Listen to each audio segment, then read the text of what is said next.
Were you more encouraged or less encouraged than the last time we talked to you, when you floored us talking 9 wins and the roster talent? Yeah, I probably after Saturday took It's a little just step. one first day. I took a step back, right? First I day back. did, Yeah. because there were certain positions that I'm really concerned about. When you're sitting there with two running backs who I feel or can go out there and be good in the Big Ten, that's not enough. We know that, and so something's got to happen better there. I worry a little bit about that. Some of the inside linebacker guys. I look at the size of Watson Trent, and I told you I went back and I looked at the game against Boise last year to kind of give me an example of who he is. I worry about him and his size in the Big Ten. I love Vincent Shavers. I mean, I think Javin Wright does some amazing things, but I kind of worry about how they're going to be with a faster, more athletic defensive line, and that's also going to mean I think the linebackers are going to take on some more guys that maybe they didn't take on last year, and I kind of am concerned about that a little bit. I'm concerned about what the wide receivers did to the defensive backs and how much grabbing and holding there was from the defensive backs, and the amount of flags will be called if that's the way they're actually playing. That concerned me a little bit. But I still feel good about the 9-3. I still love the fact that I think Nebraska can be really explosive on offense, at least on the perimeter and at tight end. I do worry about once you get past Emmett and Mekhi Nelson, what's going to happen there. And I say this, and this is, I've gotten ripped on this a little bit, but I still want to see this quarterback make decisions quicker. I know they talk a lot about it, but there's too many times where we're sitting up there, we're watching, and a guy flashes open, he doesn't make that throw, then he's holding and padding and having to move. This offense, you got to get rid of. You watch Hogerson's offense, that ball's got to come out. It's got to come out. Take a profit. You're never going to go broke. Take a profit. And I hope he builds on that this year and understands that you don't have to find the big play. You got to get down the field and score. Nothing wrong with being methodical. Methodical teams are great. That's my takeaways from the practice. Interesting. Was there anything that you were more positive about than you were expecting to be? Oh, yeah. I think some of those backup wide receivers, I thought watching Keelan Smith, the human double move, that guy had more. He put a double move on Andrew Marshall. I wanted to go out there and like call his mom and let her talk to him and just like, hey, it's going to be okay. That's just one time, it was bad. It was not good. But yeah, he impressed me a lot. I've always liked Quinn Clark, coming out, I like Quinn Clark. I like this. Not just his measurables, but his athleticism, too, for a guy that size. I used to think you just like Quinn Clark because I like Quinn Clark, and you were going through your mean phase, and so you're like, oh, I don't really like DB, but he's a huge Quinn Clark guy. No. From the moment I saw his tape, when I want to invest in Quinn Clark like my little friend DB. We do that breakdown, every year on Big Red WrapUp for all the recruit. And when I went back and watched his tape, I'm like, this kid is. I mean, it's funny that his dad look like his dad did in the way he looks. It's just funny that he produced that kid. But yeah, I like what he did. Jeremiah Jones had a couple drops. He's young, obviously. He's kind of learning the position. You and Ravi are the only two people that I've heard mention that, because you ever wonder when you watch people write things and post things, you're like, were they watching the same thing I was? Mm-hmm. There was a lot of Jeremiah Jones. And listen, you don't have to go there. I'm just saying. I know. But there was a lot of people talking about Jeremiah Jones, and I was like, listen, physically, he looks incredible. He does. Like, I can see what people are excited about, but I think the way I described it to you on Monday was, looks like he's a ways away from being ready. Yeah. How many snaps do you think he's had truly playing wide receiver? Well, that's the thing. Not enough. Right. We talked about how there was 8 different position coaches trying to get him in their room, right? Right. So I understand this is like his first real week playing wide receiver. I get that. Yeah, and he looked like that a little bit. The guy for me that I just don't get, and again, I'm not on here to bash guys, but I don't understand Bauer. I don't get the fascination. I focused in. I watched him. He's not good in coverage. He takes some awkward angles. He's not that overly athletic. He got. I don't see it. He got called to the sideline twice. Yeah, he got because of bad angles he took on running plays, and I just don't. I mean, I mentioned that inside linebacker position. I mentioned the guys I like. If he's going to play a lot of snaps, I just don't get it. And maybe it was one bad practice that I watched. That's certainly a possibility. But I don't know how many times I yelled. I'm going, he can't be out there. He can't be out there. I don't know which. which I pull my hair out more, probably running back because I take it a little more personal. Sure. Even though I do know somebody that plays in the secondary. I'm just reading our chats, and he's like, "Oh, Jeremiah Jones can flip over and play safety." I mean, maybe he's athletic enough. But he's good enough to play wideout too. He wants to be a wideout, but That's why let's not act he got like here. you just turn around and can play in the secondary because like that's a hard position to play, especially in this defense, and they ask a lot of you. And they'll be shuffling guys in and out for the next 3 weeks on that back end. Like running back is hard to just flip over and play in this offense. Yeah.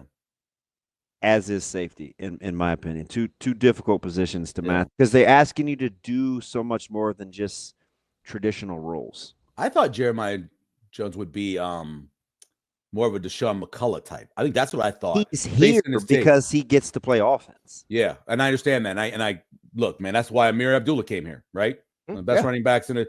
They wanted him to play secondary. He came here to play running back. And I get that. But when I look at his body style and I look at the way he runs and everything, I would love to see him just say, go get the quarterback. Yeah, and it's just, I think I texted this to you. I just wanted to like put out a big like Goodyear blimp thing and say we got to have some grace because it was the first day of practice. And I don't want to make excuses. That's what people are telling me, but I'm a realist, right? It's like the first after school practice you have at high school, where the kids have been in school all day, and you're in pads. It's 100% gonna be worse. They've been at fan day all day. Than anything you've seen, and it may not be indicative of how your team's gonna play. Just like full pad practice at night after the Saturday at the end of the work week. I mean, there's some give and take there with what you're going to see in terms of the Nebraska staff won't make excuses, but I look at it a little. There were moments where it looked good. I mean, they looked like they know how to practice. There's times where I went out there and watched Nebraska practice. I will primarily say under Mike Riley, where it's like a mess out there at times. But, they got to their spots quickly. When they said go to 11-11, they got set up. They started running. They made some good things. When they went to drills, they were moving along well and drill. I thought they looked good and like a team that knows how to practice, that they've been around for a while. And that's saying something when they have so many young guys. Yeah. I like the fact, I think one of your takeaways had to be that there's no question, even with the quality coordinators and good staff that they have, whose team that is, right? When Coach Rhule wants to set precedent or say something, it doesn't matter who you are. He's saying it, and he may call you over close just to let you know kind of what he's thinking. Yeah. And that's one of the things about him. And, I've said this to you a couple of times before. He's just a leader. Yeah. Or as leader. He's just a leader, right? A leader. That's what he is. And I think he probably was a leader when he was 6 years old in first grade. When they separated all the kids and they got in little groups, he probably was a leader then. He's just a natural leader. I don't know if he was if he was 6 years old in the first grade, man, good on him. But I wouldn't put it past him. Well, that's my kid was a 6. I was supposed to be six in first grade. That's right. Fifth. Yeah, it's kindergarten's 5th grade, first grade, 6th grade, 6 years old. I'm in kindergarten. You're 6 in first grade. You don't work like that. You ever been poor? Well, I don't. Look, man. I remember being poor. You went there. You went to Head Start, so you didn't have to go to daycare. Well, they brought us that. You were going at 4. Nasty peanut butter. It was the worst.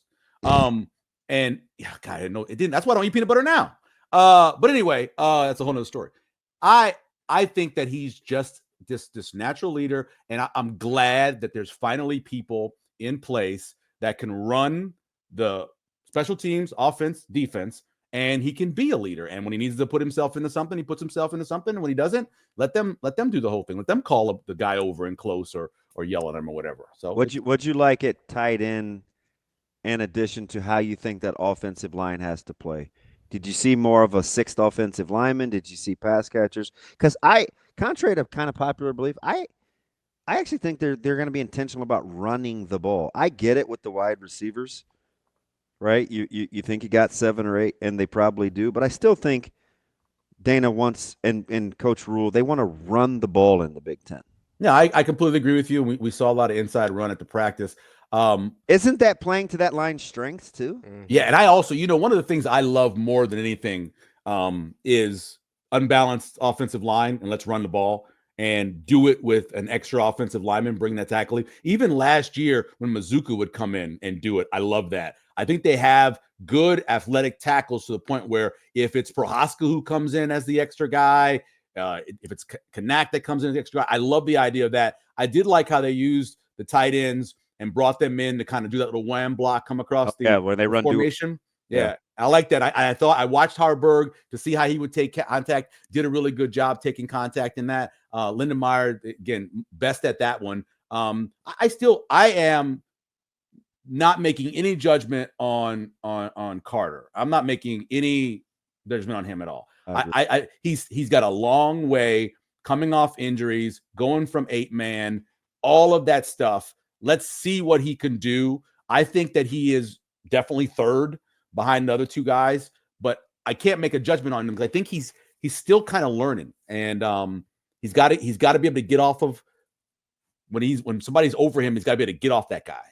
And I don't know if Quinn knows that because you're playing 8-man, you're so wide open, you're not even worried about a guy, being in your face and being on you and doing all that and being physical with you. So I want to see how he develops into that. Inline releasing and feeling body weight is hard. He's good at running by guys. He's not as good yet at, like you're talking about, getting off of it's just something contact. You got to do. I mean, Lindenmeyer was developed into a pretty good pass catching tight end. I thought Lindenmeyer was by far the best. And remember how Luke, when they first got him, Luke used to be kind of an off-the-ball guy. Like, you had to kind of put him in motion. He had to really grow and develop in terms of being an inline, can use his hands, strike you kind of blocker. And so I don't worry about Sat necessarily getting guys ready because I look at Luke and I'm like, shoot. I mean, Bork left better than we got him. Yeah, he had a lot of potential. I remember, big number 99 at Papillion, when he was playing there, watching that big fella run down the middle of the field, I was like, he can play at the Power 4 level. I see the throwback screen to him in front of me over there off of Pacific Street, where I think he's still running. Yeah, so I didn't have a worry about him developing, but I love what they've done with him and how they've gotten him to the point where he is right now. And I'm sure they'll do the same thing with Carter Nelson and everybody else in that room. That's a deep room. There's a guy who was like 5th on the depth chart who came in. He was Danny King, I guarantee you. What's his name? Danny King. Yeah, he's 260 pounds. I went and looked him up after he caught a ball, and he was running down. I'm like, who is this guy? Is it Eckernock? He's not. Is he still? No, it was a brother. It might have been. And I said, oh my God, look at that dude run down the field. And I was like, okay, all right. They got another one quietly. I like Danny King too. Yeah, he's 6'4", 245. But again, I think that's a good room. And you say whatever you want about Sat. The tight ends have gotten better under him. The ones I laugh at people. Like, if people give me pushback on Sat, I just tell myself, I can't really. I like Ingerson too. I mean, me too. Well, I always talk about him. I feel like I need to give somebody else some shine. Yeah, I don't feel like we can have an honest conversation if you can't talk about development under Sat. Right. It's pretty obvious. It's obvious. Listen, this is why 9-3 or Ravi's 10-2, 1 or 2 games just because their special teams is better. 1 or 2 games because if you look at that third year and I'm going to go with something different than just the overall, but you look at the turnover margin of what he has done when he's gotten everything straight out. Baylor, that was the biggest difference for them, their turnover margin. So you 1 or 2 games because you're just not turning the ball over and you're taking it away. You've already gotten to either 2 or 4 games more. That's 8, 9, 10, right? So just some of the basic things that they're going to get shored up, that you hope they get shored up, are going to make the difference in winning 6, 7 games and winning 8, 9, 10 games. I want to go rapid fire, all in or all out nationally. Okay. All in or all out on Auburn. Ooh, that's kind of a middle. If I had to choose one of the two, I probably would say out. But I think they're going to be right where they're picked to be. Okay, so how about this? I'll give you rose or a thorn. Are they going to be a problem in somebody's side, or they're going to come out smelling like a rose? How about that? That'll probably be easier. No, I think they'll definitely be a thorn in somebody's side. They're going to beat some teams they're not supposed to, but I don't think overall that they can contend, in the Big Ten. I mean, in the SEC. Wisconsin, rose or a thorn?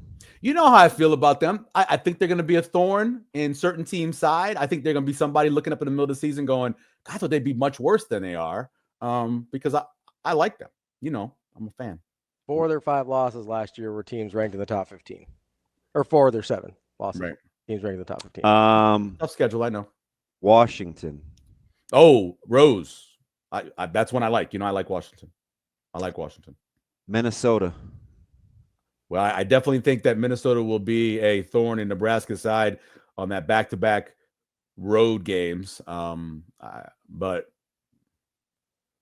I think they'll more of a thorn. I think I don't think that they're going to get to 9 wins again, but I think they're going to upset some teams. UCLA. Don't like UCLA. I know people are kind of on them, but I'm not the biggest Nico fan because I watch Nico. Okay. I think people who just like looked at his stats at times went, "Oh yeah, he's pretty good," and then I watched him play, and I'm like, "Oh." I must have looked at Ravi 15 times last year and said, I don't get it. That Arkansas game, I was embarrassed for him. And I mean, maybe if they find another Sampson who was so good. Dylan Sampson was incredible, but as good as Tennessee's offensive line was, he still got pressure on him. Is UCLA's offensive line going to be as good as Tennessee's offensive line was? Do they have as many skill players? Mm-mm. Got one for you. Ready? Yeah, sure. Iowa State. I think they lose the opening game, as I said to you, but I think they're going to be good. I won't say how. Everybody likes K-State. That's fine. Really, they do? I don't know what the feeling is or what the betting side is on that. I just took Kansas State. Do they like Kansas State? Okay. Because I don't know. Just something about the way Iowa State starts seasons for me in my mind. I just can't get that out of my mind, how they start seasons. Louisville. Oh. I have no opinion on Louisville. God, I have no opinion on Louisville. If they're good at quarterback, and they are under Brom, that offense could a quarterback whisperer. Yeah. Really good. I have no feel on them. I really haven't done a ton of work on the ACC. Okay. Let me give you a couple more in the SEC. Okay. He's getting a lot of run because he just produces quality offenses, but their returning numbers are down. Rose or a thorn for Ole Miss? I would go Rose. I think I like Ole Miss. I like Ole Miss. There's nobody, outside of maybe Texas Tech, that went out and said, look, we're going to spend money and we're going to bring guys in and we're going to do whatever we need to do to get guys in. I like what they've done in the transfer portal. I like their TARP in terms of what they have. And I wasn't the hugest fan in the quarterback they had last year, so I don't think that's a huge loss at that position, which I think people downgrade them because of that. 2 more. South Carolina. I like South Carolina a lot. I'm a big fan of South Carolina. I love Beamer. I love his attitude. I think he's also a guy who's a leader. I think he was a leader when he was also 6 years old in first grade. All right. LSU. I don't know. If not this year, if not Nussmeier, if it's not what they have at wide receivers, they literally have a 4x4 track team. You could put them out there in the qualifying for the Olympics, and I think they would come close to being qualified in that top 3. I like what their offensive. Even losing who they lost on the offensive line, I still think that's good enough. Is the defense fixed? Is the defense going to rank in the top 8 in the SEC? Is it going to their efficiency rankings in terms of stopping the run, dealing with red zone? Is that going to get better? Everything they've tried so far has not. They're a very frustrating team because they have too much talent to be what they are. And I like their coach. I know people don't like Brian Kelly. I get that. And the accent. I just don't think Notre Dame can be making a run at the college football playoffs again and not LSU. I think LSU can. The defense said, how did Notre Dame do it? They turned people over and they were really good on third down. And look where they ended up. Can LSU do that? I don't know. If it's not this year, I wouldn't say you have to move on because there's a lot of money and everything. But if he can't do it this year, if he can't get to 10 wins this year, I don't know how he's going to do it. Let me give you can answer both. I'll give you Oklahoma State and Utah. Out of the 2 of them, I like Utah better than Oklahoma State. This is it, right? Utah's going to be good, but can they get to 5 wins? Can Oklahoma State get to 5 wins? You think he's in trouble? Yeah. Can they get to 5? Look at their schedule. Can they get to 5 wins? I don't think they can get to 5 wins. If they can't get to 5 wins, does he really come back? You got to make a move, right? You're in a conference now where you have to compete. Expensive. You have to compete. If you're in the Big 12 right now, as I mentioned last time I talked to you guys, it's there's no conference ever that's been as wide open as this one from like 1 through 10. If you can't compete in this conference now, you're gonna have to make a move. But yeah, I appreciate Utah and what they have, and again, I love the coaching staff. So. I think Dampier, like they got a chance. Dampier, did you watch him? I bet Dampier quite a bit on the props. This dude was a guarantee in the props last year. Hey, I mean, he did everything for them. And quiet as kept, they have at least 2. They've got a top 10 tackle, probably top 15 tackle, and they got a guard. They have 2 offensive linemen on the right side that are potentially day 1 picks. They'll be able to run the ball. They're going to run the ball. And then in the threat of Dampier and having to worry about him, he makes you look silly on defense. He's got to take fewer big hits because he's going from playing against smaller guys who were in a lesser conference to where he's playing now. You got to worry about that a little bit. That's our guy, Michael Zavere, Executive Director of the Jet Foundation. Michael, appreciate the time. Go to the website. Go to thejetaward.com. We got to sell tickets. We got to get people to register for the auction. August 21st. It's going to be fun. We're going to have a good time. Everybody that went last year had a good time. Damon was there last year. It was a good time. I know you haven't been able to get a hold of him, but every time I talk to you, I got to tell you, keep trying Peter Warwick for me. Oh, no, he's on my list. Trust me. This year is going to be Tim DeWhite. That's fine. The award in the Big Ten is codenamed after him and Johnny, so he deserves to be on there. Good pick. But I'm with you on Peter Warwick. I think Peter Warwick is a guy. I just can't get a hold of him. It's amazing. I know. I even contacted a few of his old teammates that I know and asked them to reach out to him and haven't gotten. He's pretty country, man. Maybe you should get one of those little boats, one of your guys to take you around and travel down and travel down the bayou. So you might run into old Pete. He Instagrams a lot too. I thought I could find him on that. I went through his foundation he has and still haven't got anything back from him. So. I'm just saying, I know you're trying. Just don't give up on him for me. All right. Oh, we got a lot of legacy. We're gonna have Legends Awards for the next 50 years. Okay. We'll find him before we're all gone. Lord willing. All right. I'll take your word on that. That's our guy, Michael Zavere. We'll talk to you later, buddy. All right, buddy.